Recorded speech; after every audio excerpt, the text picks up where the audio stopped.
Hey guys, what is up? In today's video, I'll show you how to fix Twitch Error 1000.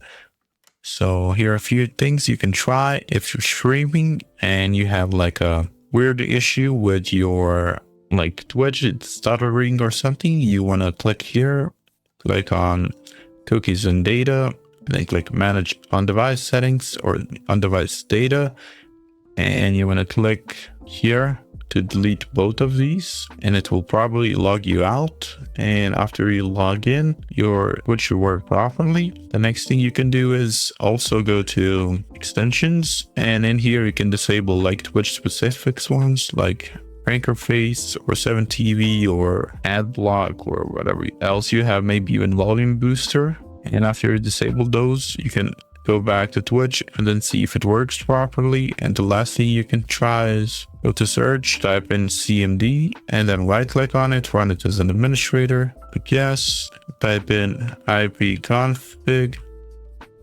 space flush DNS. And after it's done, you can type in exit, and hopefully that should fix your Twitch issue. That's it for this video. That's how you fix Twitch Error 1000. Like, subscribe, comment down below. See you guys in the next one. Bye bye.